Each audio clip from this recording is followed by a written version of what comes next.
యువత రాజకీయాల్లోకి రావాలి రావాలి రావాలి అంటూ ఉంటారు మన రాజకీయ నాయకులు.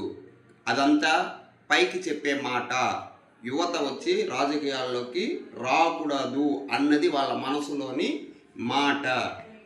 ఏందా వీడిట్ట చెబుతున్నాడు అనుకోవద్దు. యువత రాజకీయాల్లోకి రావాలి రావాలి అన్నప్పుడు 75 ఏళ్ల పడిన వృద్ధుడు 9 సార్లు 10 సార్లు ఎమ్మెల్యే అవటం ఎందుకు, ముఖ్యమంత్రి అవటం ఎందుకు? వీళ్ళ మెదడులో ఏమంత శక్తి ఉందని చెప్పి వీళ్ళు ఏమంత పరిపాలించగలుగుతాడు? ఒకడే ఎప్పుడు ఎమ్మెల్యేగా ఎంపీగా ఉంటే వాళ్ళకి ఏం ఐడియాలు వస్తాయి? యువతరంలో ఇప్పుడు పాత సెల్ ఫోన్ ఉంది. సెల్ ఫోన్ వచ్చి ఫస్ట్ ల్యాండ్ లైన్ నుంచి యూజ్ చేసుకుంటూ వచ్చాము. ఒకటి తర్వాత ఒకటి యూజ్ చేసుకుంటూ వచ్చి ఇప్పుడు స్క్రీన్ టచ్ ఫోన్ యూజ్ చేస్తున్నాం మనం. అదేంటి ఇంప్రూవ్మెంట్. అట్లనే మనిషిలో కూడా ఇంప్రూవ్మెంటు జనరేషన్కి మారుతూ ఉంటుంది.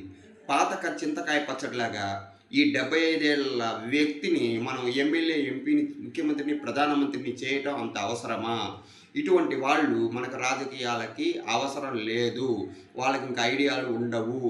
ఎప్పుడు ఎక్కడ వేసిన గొంగళ్ళలాగా అక్కడే ఉంటారు. నడవలేనోడు ఎమ్మెల్యేగా ఎందుకు, ఎంపీగా ఎందుకు, సీఎంగా ఎందుకు? వాడికి ఇంకా ఏం ఐడియాలే ఉండవు. అట్లాంటప్పుడు యువత ఎందుకు రాజకీయాల్లోకి రాకూడదు? యువత రాజకీయాల్లోకి రావాలి. ఈ 9 సార్లు 10 సార్లు సిట్టింగ్ ఎమ్మెల్యేలు అంట వీళ్ళు. ఈ సిట్టింగ్ ఎమ్మెల్యేలని, సిట్టింగ్ ఎంపీలని, సిట్టింగ్ సీఎంలను కూడా ఇంటికి పంపించేసేయాలి. అంత అవసరమే లేదు.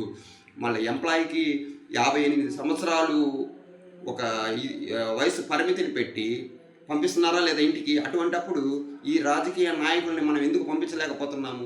ఒకసారి ఒక నియోజకవర్గంలో 5 సంవత్సరాలు పనిచేసినోడు ఎమ్మెల్యే అయ్యి ఉండి ఆ నియోజకవర్గాన్ని అభివృద్ధి చేయలేని రాజకీయ నాయకుడు మనకి అంత అవసరమా?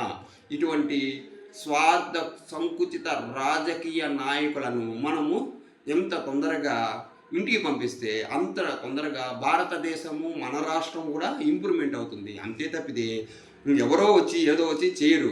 అందుకని చెప్పి ఈ స్వార్థ రాజకీయ, కుల రాజకీయ, ధన రాజకీయ వీళ్ళందరినీ, ధన రాజకీయం అంటే మీకు సిలిండర్ ఫ్రీ ఇస్తాం, గ్యాస్ ఫ్రీ ఇస్తాం, పిల్లల్ని కనాలంట.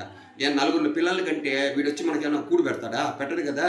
మన పిల్లల్ని ఏమైనా పోషిస్తాడా? ఏం పోషించడు. వీడు నలుగురు పిల్లల్ని మనం కంటే వాడు ఒక 50,000 వేస్తాడట. ఆ 50,000 కోసం వీళ్ళు 4 పిల్లలు కొని వాళ్ళని అనాథలుగా చేయాలా మనం? ఇంత అవసరమా? అందుకని చెప్పి మనము ఈ ఉచిత రాజకీయాలని దూరం పెట్టాలి. ఈ ఉచిత రాజకీయ నాయకులని తరిమి ఎలక్షన్లో నిలబడకుండా చేయాలి.